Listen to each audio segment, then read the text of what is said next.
Assalamualaikum warahmatullahi wabarakatuh.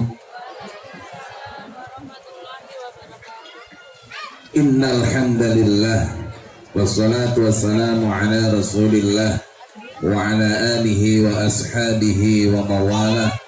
La haula wa la quwata illa billah. Rabbi shrah li sadri wa yassir li amri wahlul 'uqdatam min lisani yafqahu qawli. Ma ba'd. Bapak Ibu, saudara-saudara sekalian, tantangan mendidik anak di zaman ini sama nggak dengan zaman dulu? Beda. Sama nggak dengan zaman dulu? Beda. Bedanya di mana? Ya? Gadget. Kenapa dengan gadget? Gimana? Bisa mengakses apa-apa. Artinya yang diakses itu apa saja? Yang diakses apa saja dengan gadget? Game. Apalagi? Apalagi? Situs porno. Apalagi? Pertanyaan saya berikutnya, apakah gadget otomatis akan mengantarkan anak pada situs porno? Tidak. Apakah gadget itu otomatis akan menawarkan kepada anak game? Tidak. Pertanyaan saya, kenapa kok anak-anak nyari game dan situs porno? Itu karena gadgetnya atau karena anaknya? Anaknya. Kenapa kok anak-anak tertarik ke sana?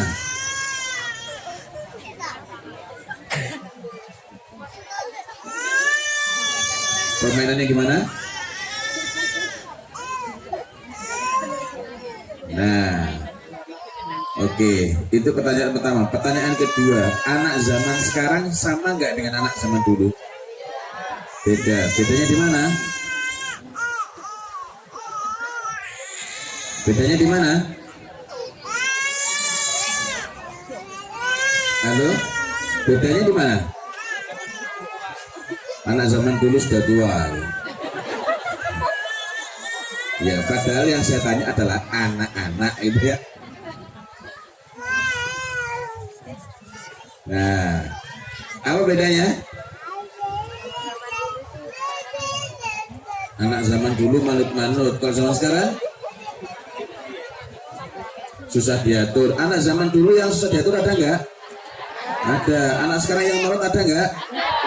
Kalau gitu bedanya di mana?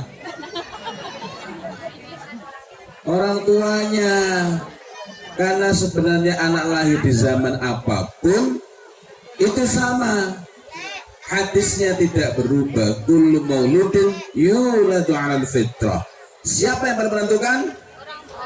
Orang tuanya. Fa'abawahu yuhawidanihi au yumajjisanihi au nasranihi.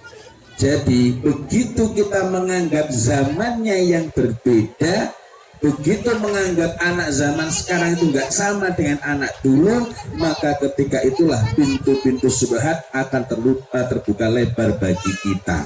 Karena dengan anggapan seperti itu, kita jadinya merasa bekal yang diberikan oleh agama Allah Subhanahu wa Ta'ala ini tidak mencukupi lagi.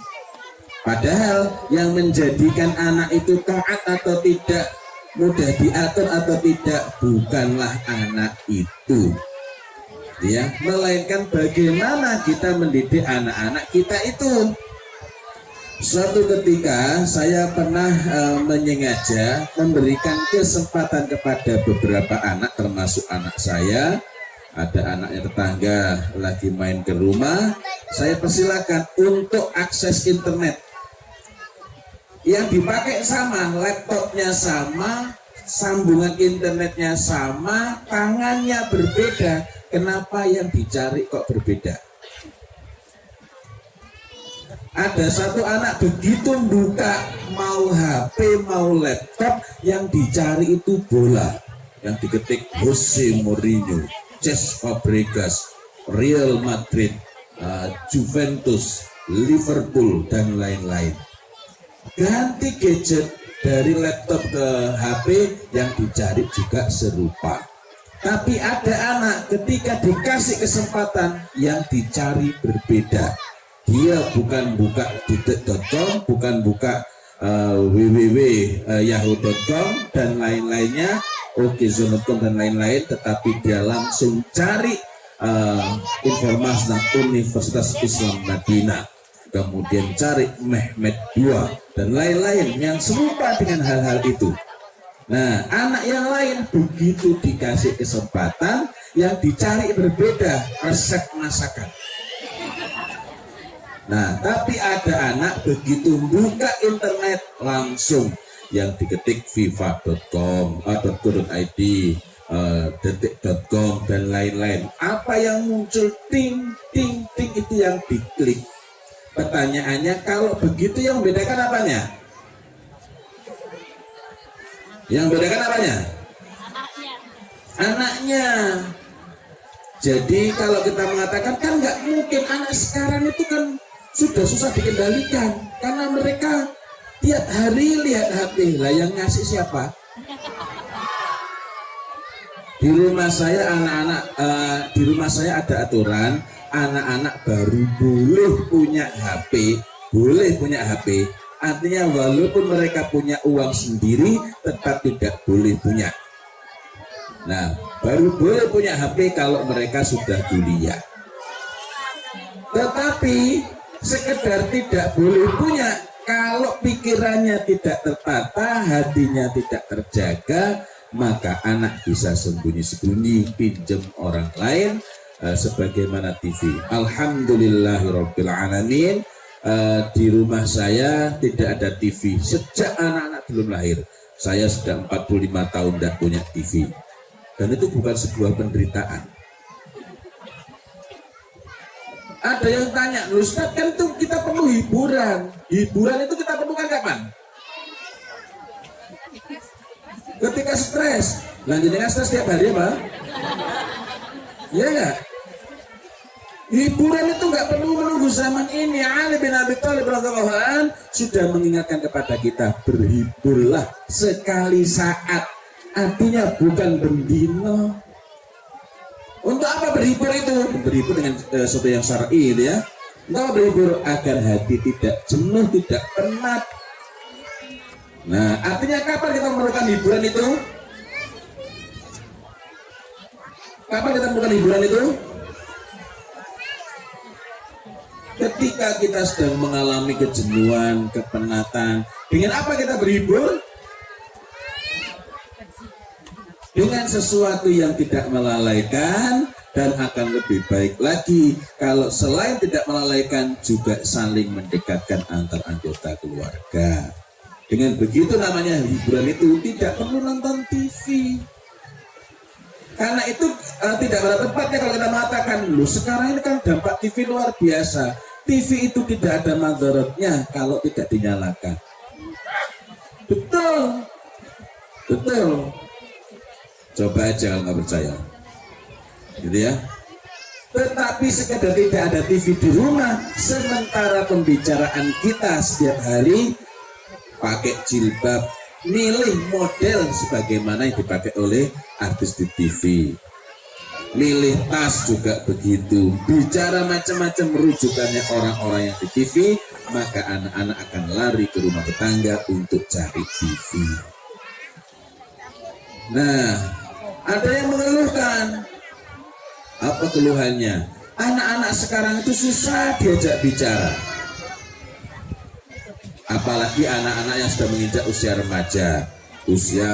Bahkan sebelum remaja, 10 tahun sudah susah diajak bicara oleh orang tuanya. Ngobrol itu males.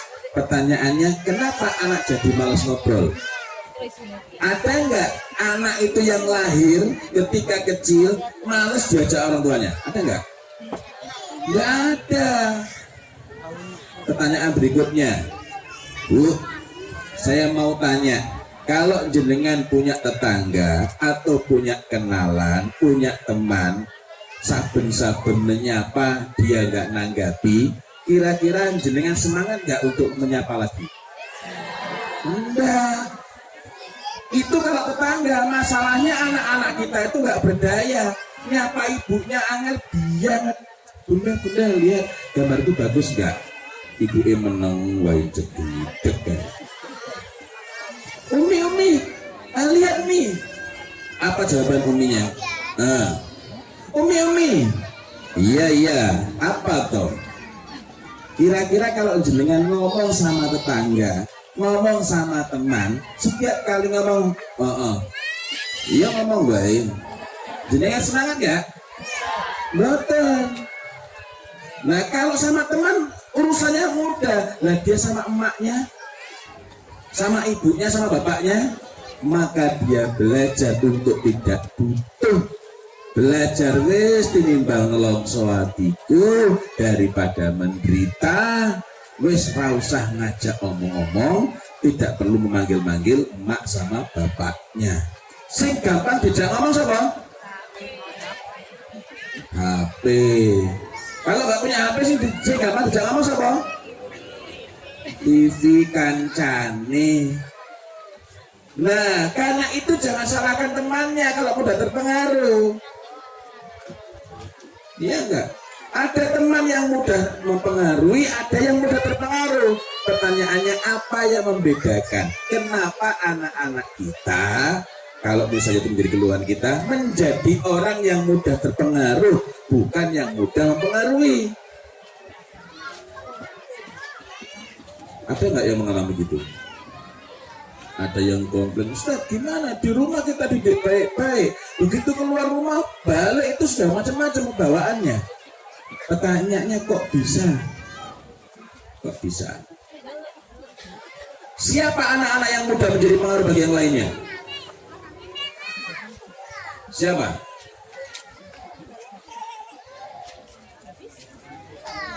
Ya?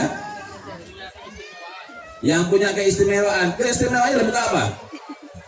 Ada anak pintar banget kan istimewa, sregep banget nih moco, tapi teman-temannya pada nggak tertarik. Kenapa?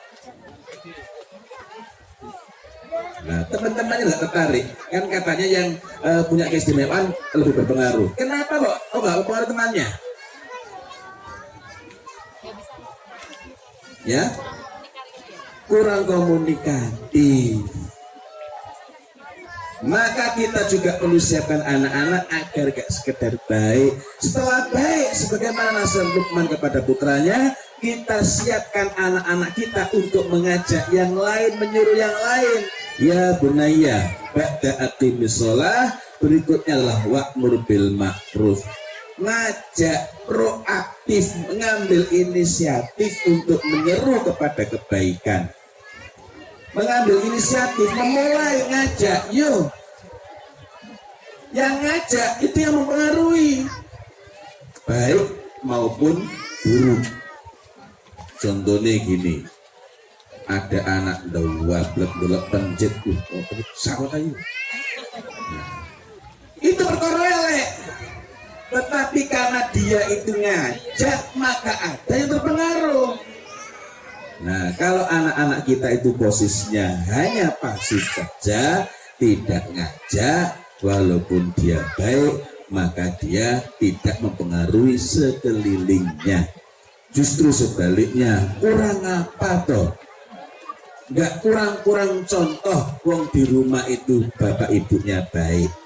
Lu apa kita nggak ingat bahwa Nabi Yakub alaihissalam dan istri-istrinya baik, karena istrinya ada beberapa dia. Nah, baik.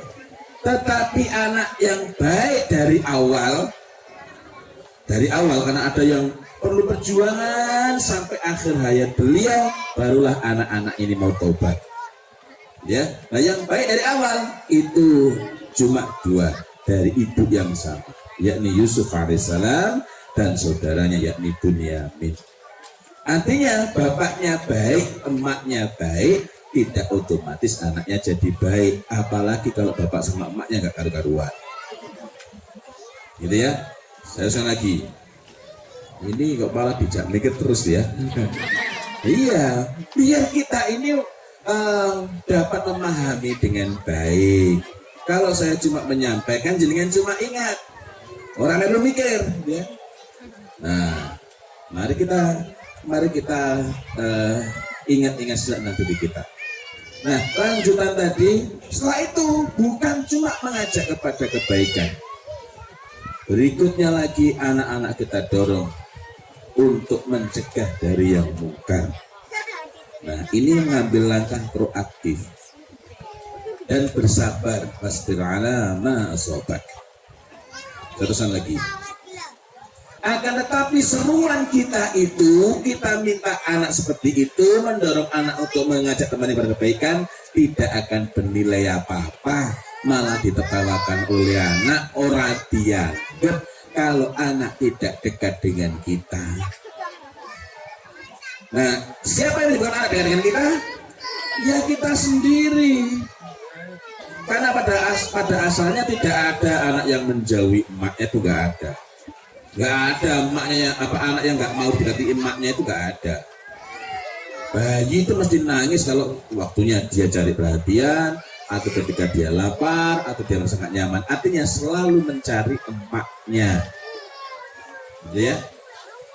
Nah, jadi kalau begitu, kalau ada anak remaja atau bahkan belum remaja, dijak lungo bareng wae wegah, itu masalah di mana?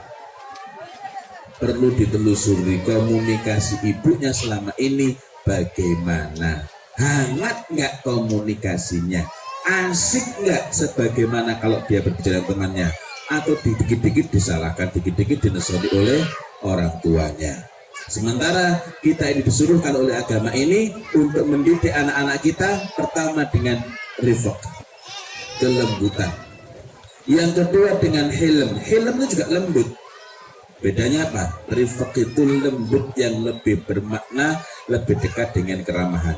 Kemudian hilm itu apa? Lembut juga, lembut yang lebih banyak berkaitan dengan kemampuan menahan diri, lebih bersikap tenang. Ada anak nangis, kita tidak cepat tersulut emosi. Nah, contoh, kita nyampe rumah, baru nyampe, kita sangat capek. Anak kita ada beberapa di situ. Nah, tiba-tiba yang menangisnya keras sekali, brok-brok. Apa yang dilakukan? Nah, kadang langsung nyuruh diam. Yang kedua, kadang langsung menyalahkan kakaknya. Jadi kenapa menangis itu? Maka anak belajar membenci adiknya. Siapa yang ngajari? Emaknya. Lu salahku ki opo? Wong adiknya nangis karena dhewe yo. Nah, kenapa kita begitu? Karena tidak ada hilm. Apa yang saya lakukan? Kita tanyai baik-baik anak itu, kamu nangis kenapa? Yang ditanya dulu siapa? Yang nangis, bukan kakaknya. Kakak itu mesti salah kok. Nah, yang nangis. Nah, contoh, kamu nangis kenapa? Habis mbak. Kalau dia nyebut mbaknya, apa yang perlu kita lakukan? Ya, cross check. Cross check ke siapa? Nah, keterangan anak ini sudah dapat jamin benar belum? Belum. Rampung ke dhisik, ojo dosa grusu. Kadang anak, kakaknya langsung enggak. Oh ya, sebentar dulu ya. Nanti kamu juga punya hak yang sama, punya kesempatan yang sama untuk ngoreksi jika adikmu keliru. Jadi apa yang perlu dilakukan? Bukan langsung beralih kepada kakaknya. Iya benar. Kita tanya dulu, oh kakakmu mukul kamu. Kok kakakmu mukul kamu kenapa? Karena jangan-jangan kakaknya itu mukul karena kesalahan dia juga. Ya enggak? Nah, ini perlu agar tuntas. Setelah tuntas selesai baru cross check. Kadang-kadang adik ditanyain bilang, kamu nggak ngapa-ngapain kok? Oh nggak ngapa-ngapain, nggak ngapa-ngapainnya kenapa? Aku sudah bilang nggak ngapa-ngapain kok masih ditanya. Kita semua itu pasti sedang melakukan sesuatu, entah duduk, entah berdiri, entah ngapain lagi. Nah, sebelum kakakmu tadi mukul, sebelum mbak mukul tadi, kamu ngapain sama mbak? Aku kan cuma godain, cuma godain. Nah, kadang-kala nggak perlu nanyain kakaknya, sudah selesai. Kenapa? Karena ini persoalannya ternyata ada pada adiknya. Akan lain ceritanya. Ada yang kenapa nangis tuh? Hah? Kenapa nangis tuh? Ayo, adiknya dijamin. Maka anak belajar nasi itu. Sehingga tidak mengherankan ada anak-anak yang kalau bapak ibunya ada di rumah ribut terus. Begitu bapak ibunya nggak di rumah rukun. Itu sebenarnya bukan rukun, melainkan gencatan senjata. Kenapa? Karena adiknya nggak wani golek perkara. Nah, dan ini merupakan hal yang buruk kalau dibiarkan. Nah, itu helm. Nah, dari sini kita bisa lanjut lagi. Kita bisa cross check. Ini tadi adikmu sudah cerita, bener enggak? Bener. Jadi kamu tadi mukul adikmu? Iya. Kamu kok mukul kenapa toh? Nah, kita minta keterangan juga. Dengan tetap helm, tenang. Bukan, nah kamu tadi mukul kenapa? Kamu sudah tahu adikmu masih kecil. Nah, maka anak tidak suka kalau punya adik lagi. Tapi kalau merasakan punya adik baru itu senang, malah saya yang pusing sekarang. Kenapa? Karena kalau yang anak nomor 6 sekarang sudah lebih paham. Tapi tempo hari ya sibuk protes. Kok nggak punya adik lagi, kalau punya adik lagi. Lalu kita ini nggak bisa bikin apa namanya, nggak bisa memproduksi kok.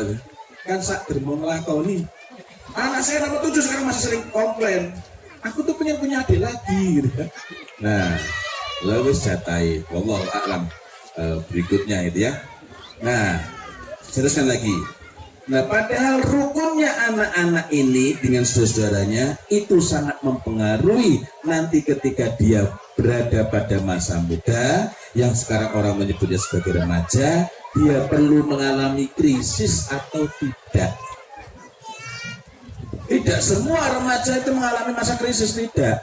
Itu hanya mengalami krisis apabila pertama ketemu bapak ibunya sih setiap hari, tapi seolah-olah tidak saling kenal, jarang berbincang. Yang kedua, ngobrol sih sering, tapi bapak ibunya tidak secara sengaja menanamkan nilai-nilai, prinsip-prinsip hidup, keyakinan hidup. Sebagian ada yang komplain, kok pakai istilah nilai-nilai, prinsip hidup, keyakinan hidup, apa nggak cukup dengan agama? Saya perlu menyebut ini untuk menegaskan. Kenapa? Karena ada orang yang agamanya Islam, nilai hidupnya, prinsip hidupnya, keyakinan hidupnya bukan Islam. Gitu ya? Nah, jadi saya perlu tegaskan itu untuk menunjukkan bahwa seharusnya nilai hidupnya, keyakinan hidupnya, prinsip hidupnya berasal dari agama ini. Nah, jadi anak tiap hari rajin ke TPA, rajin ikut ngaji di sore hari, itu tidak sama dengan terbentuknya sikap kepada agama ini. Nah, yang lain yang mempengaruhi nanti anak ini mengalami krisis atau tidak, hubungannya dengan keluarga besar, wabil khusus dengan saudaranya. Jika urusan sepele-sepele saja anak bertengkar, terus suka bertengkar,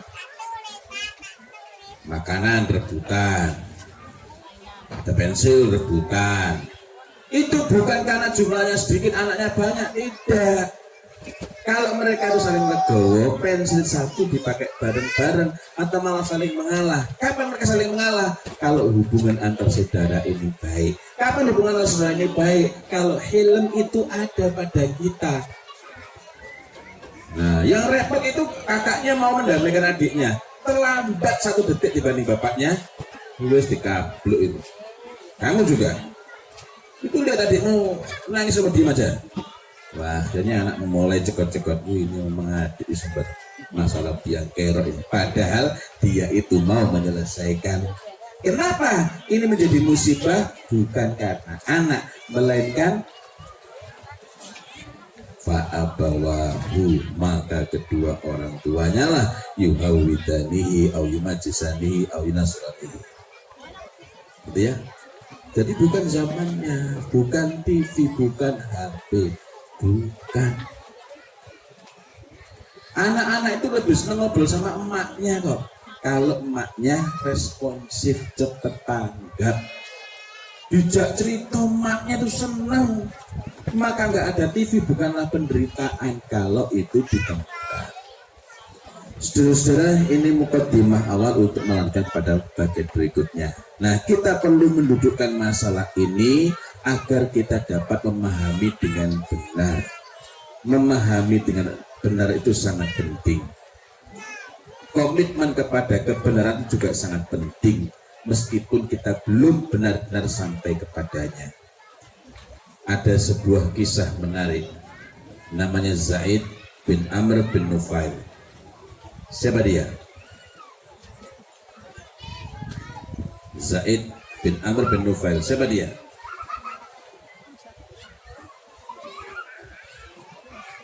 Siapa dia? Ini istimewa orang ini. Meninggalnya di zaman jahiliyah, di masa jahiliyah, 4 tahun sebelum Rasulullah SAW bi'tsah diangkat menjadi nabi, tetapi dia mendapatkan jaminan masuk surga. Para ulama menjulukinya sebagai muwahhidun jahiliyah. Zaman jahiliyah tapi dia muwahhid. Siapa dia? Dia itu di zaman jahiliyah tidak pernah melakukan kemaksiatan, dan dia senantiasa gelisah dengan keadaan masyarakatnya. Maka suatu ketika dia pernah bersujud di hadapan Ka'bah dan menyeru kaumnya, kalian semua ini salah, karena kaumnya menyembah berhala, dia tidak. Lalu dia datang ke Syam, tepatnya ke Damaskus. Dia menemui rahib Yahudi untuk menemukan, untuk bertanya, apakah agamamu ini adalah agama yang benar? Maka rahib Yahudi itu menunjukkan bahwa sudah banyak perubahan di dalamnya. Lalu dia mencari pendeta Nasrani dengan harapan dapat menemukan agama yang benar. Maka pendeta Nasrani mengatakan, ini sudah banyak perubahan. Ya, pada pokoknya lah menyampaikan bahwa Nabi akhir zaman akan keluar, akan muncul dari negerimu, yakni Al-Makkah Al-Mukarramah, di zaman kamu ini, yakni sebentar lagi akan muncul. Maka kembalilah ke negerimu. Zaid bin Amr bin Nufail kembali ke negerinya, ke Makkah Al-Mukarramah, tapi belum sampai ke sana, dibegal di tengah jalan, dia wafat di perjalanan. Nah, pada saat sebelum wafat itu dia berdoa kepada Allah SWT, jika engkau mencegahku dari kebaikan, maka janganlah engkau mencegah keturunanku darinya. Nah, salah satu putra dari Zaid bin Amr bin Nufail, namanya Sa'id bin Zaid, itu termasuk satu dari 10 sahabat yang dijamin masuk surga. Nah, Masya Allah. Nah, Zaid bin Amr bin Nufail adalah gambaran contoh orang yang memiliki komitmen kepada kebenaran meskipun belum sampai kepadanya.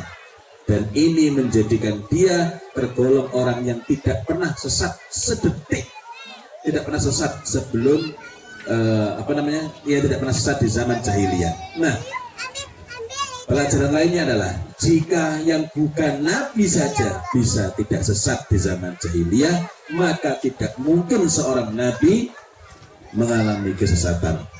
Ini saya perlu kasih tambahan, karena sebagian pernah ada seorang dai muda di negeri ini waktu lalu menyebutkan bahwa nabi kita pernah menyimpang, dia pernah sesat.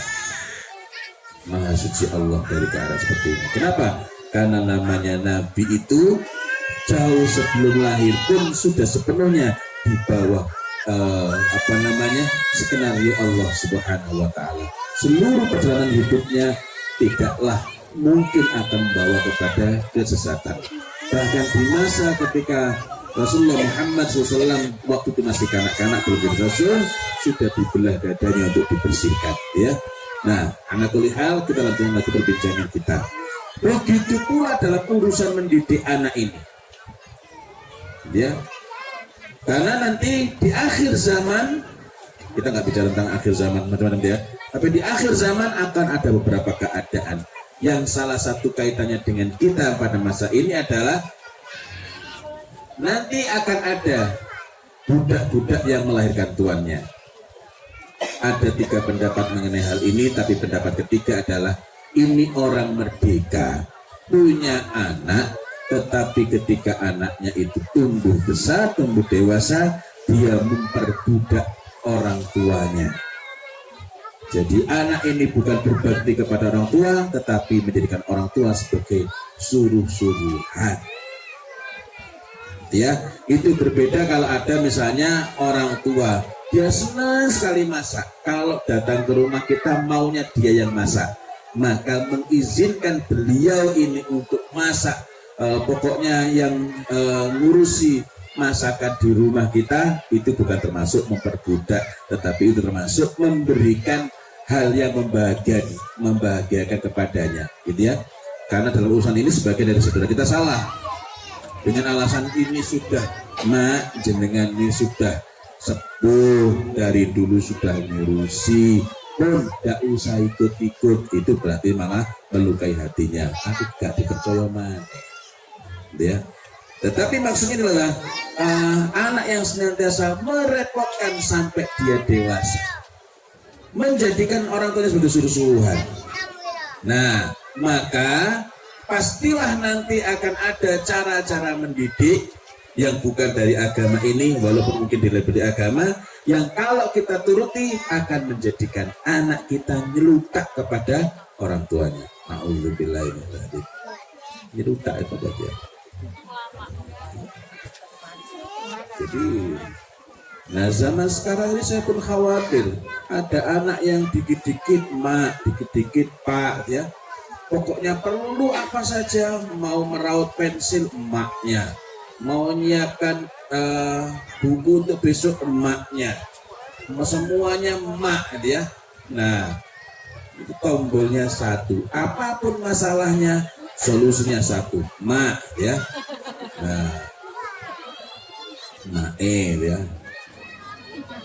Saudara-saudara, mari kita kokohkan lagi keyakinan kita bahwa cara mendidik anak yang terbaik itu ada pada agama ini. Saya mau tanya, masyarakat apa yang paling buruk, paling bejat? Masyarakat paling buruk, paling bejat yang pernah ada di muka bumi ini masyarakat apa? Masyarakat ketika Rasulullah Muhammad SAW diutus.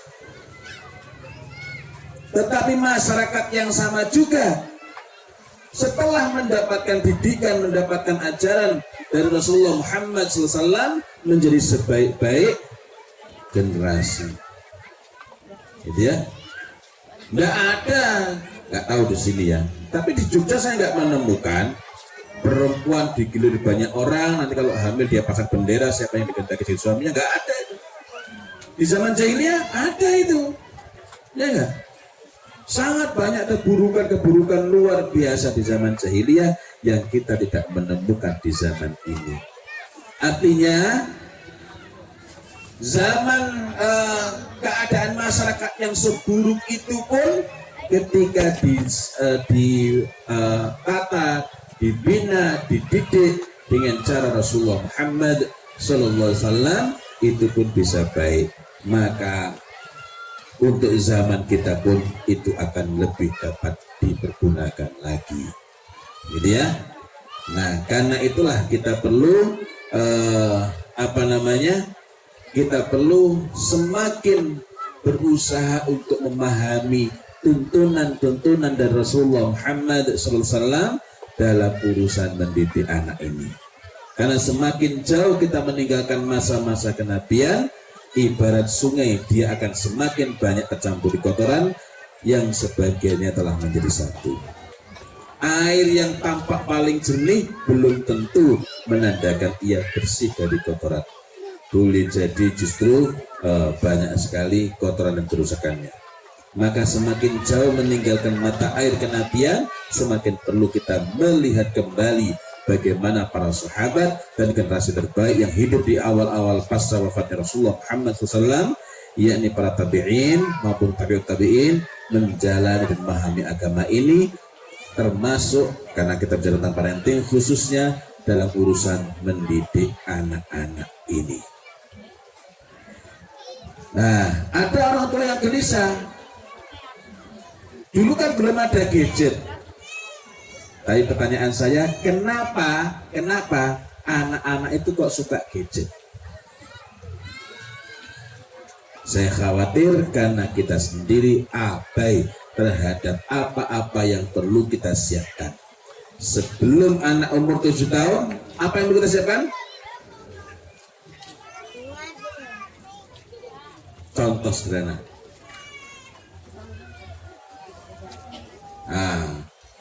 Bingung?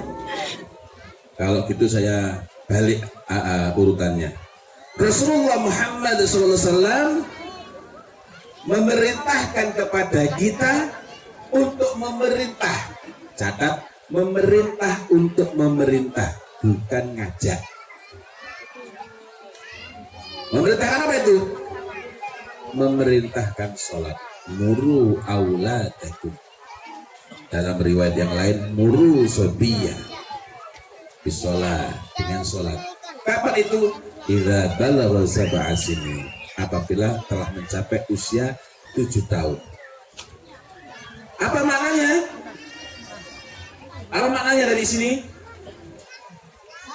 Pertama, tidaklah kita menyuruh anak untuk sholat kecuali setelah umurnya 7 tahun. Karena itu jangan tergesa-gesa, jangan istiqjal. Menyuruh anak sholat sebelum umurnya 7 tahun. Kalau Rasulullah menetapkan angkanya 7 tahun, bukan berarti lebih awal lebih baik, bukan berarti lebih dini lebih baik. Ada apa-apa yang ditetapkan usianya, itulah yang perlu kita perhatikan. Sama seperti itu. Nah, sekarang ini ada TK wajib sholat duha. Untuk orang dewasa saja sunnah kok. Untuk anak-anak wajib. Itu kok didalani gitu. Kewanen. Nah, yang kedua, jika di usia 7 tahun itu kita diperintahkan untuk memerintah anak sholat, maka berarti sebelum 7 tahun apa yang kita siapkan? Apa yang kita siapkan? Ngajari itu umur 7 tahun atau sebelum 7 tahun? Apa yang memudahkan orang diperintah? Ya? Nah, kebiasaan. Kita mulai membiasakan umur berapa? 7 tahun. Nah, berarti sebelum 7 tahun apa?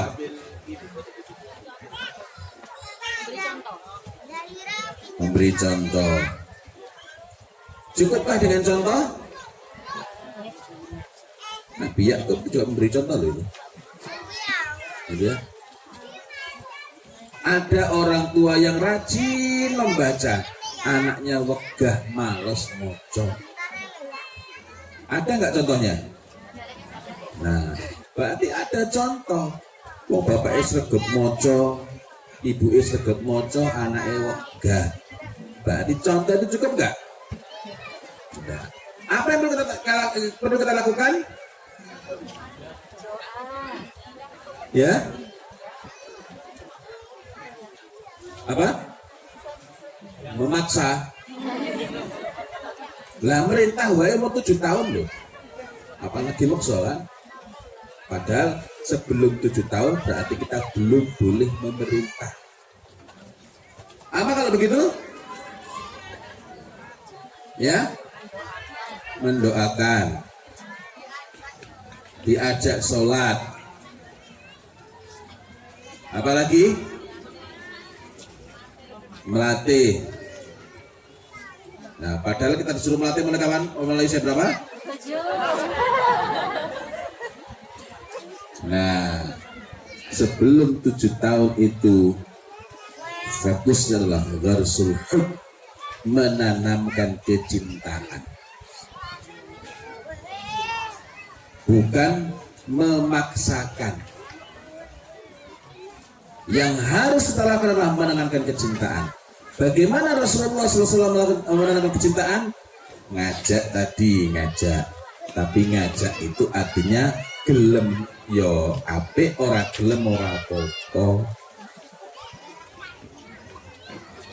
Dan di sini tantangan terbesar bukan pada orang lain, pada diri kita sendiri. Misalnya anak umur 5 tahun, nak sholat yuk. Ternyata anak mengatakan aku nggak mau. Kok nggak mau kenapa? Aku lagi malas. Kira-kira kalau anak jawab itu gimana? Nah, kalau anak umur 5 tahun diajak sholat jawab malas, itu hak umurnya. Tidak ada hak bagi kita untuk memarahi. Tetapi nanti waktu santai kita bisa nanya-nanyain. Kamu tadi ngapain aja nak? Kok kamu jadi males kenapa nak? Kamu tadi sebelum zuhur tadi ngapain? Aku tadi itu loh, ini kan ada itu tadi yang datang tadi, terus aku pinjam HP-nya. Oh, pinjam HP-nya. Nah, itu sebagai kesimpulan kita sehingga kita bisa mikir, oh berarti yang dilakukan besok-besok ini anak diatur agar tidak megang langsung HP. Kan? Oh gitu. Besok nggak usah pegang HP ya.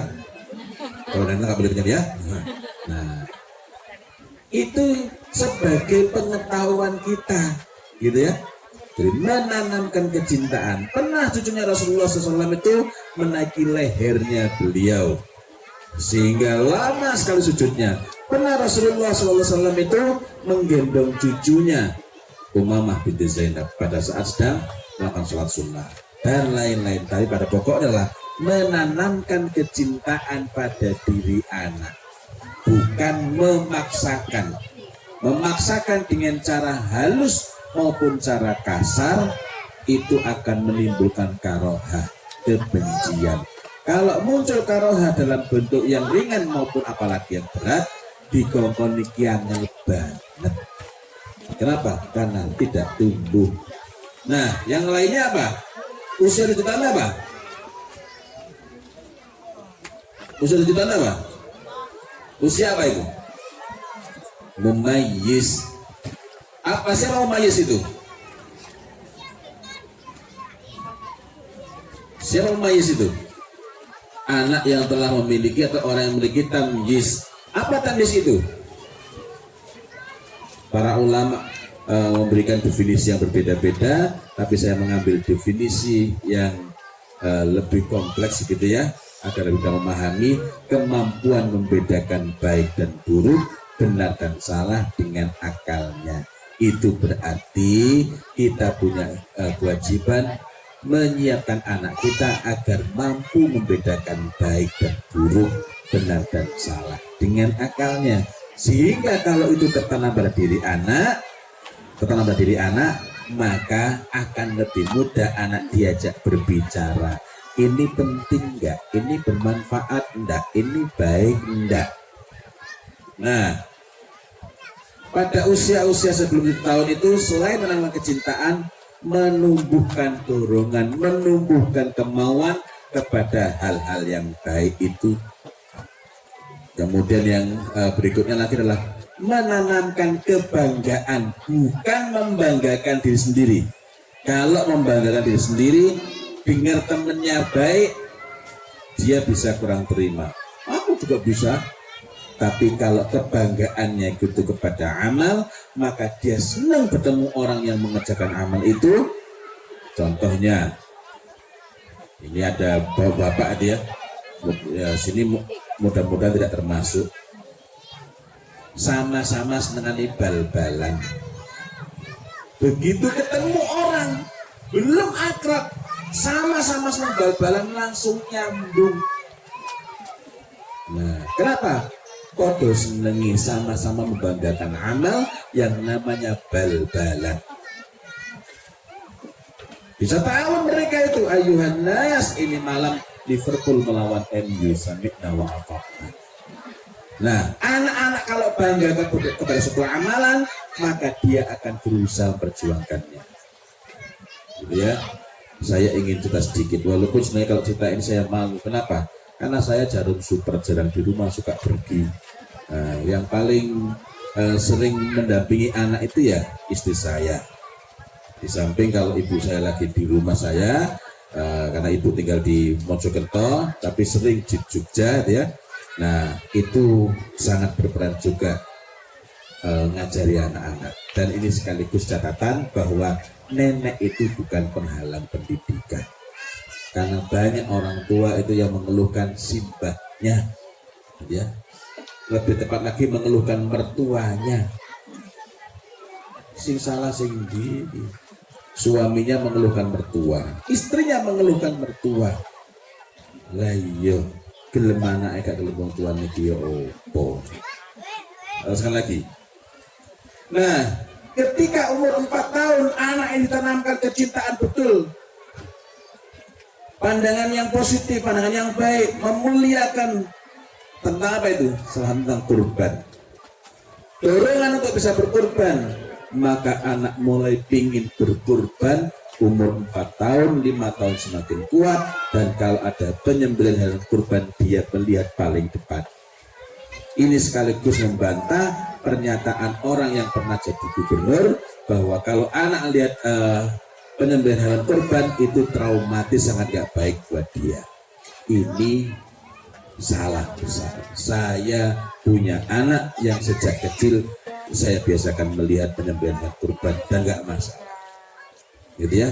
Tapi kalau orang lemah jiwanya nggak perlu anak-anak, umur 30 tahun saja lihat ayam dipotong ya dia bisa gemeter kok, ya nggak?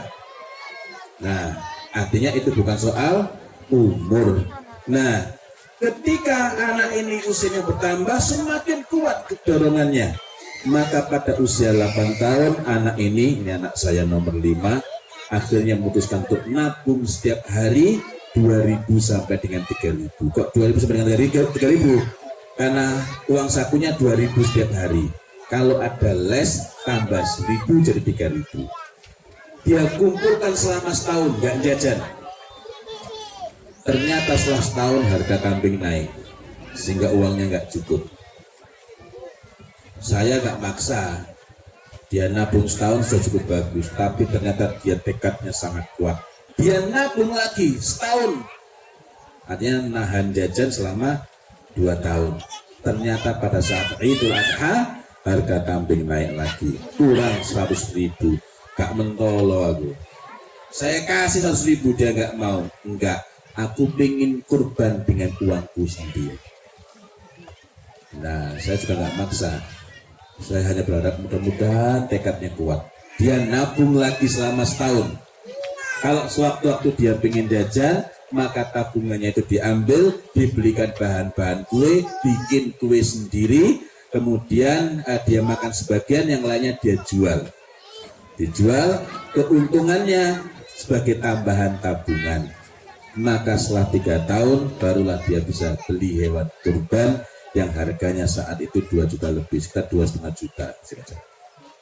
2,5 juta itu bisa nggak untuk beli HP kayak gini? Bisa. Tapi kenapa anak nggak ngelirik HP? Gitu ya. Nah, poin saya sederhana. Zaman itu tantangannya sama, bentuknya saja yang berbeda. Pornografi itu bukan barang baru. Zaman saya kecil juga ada, bentuknya saja yang berbeda. Kalau sekarang itu lewat HP, dulu itu bentuknya lihat orang mandi di sungai.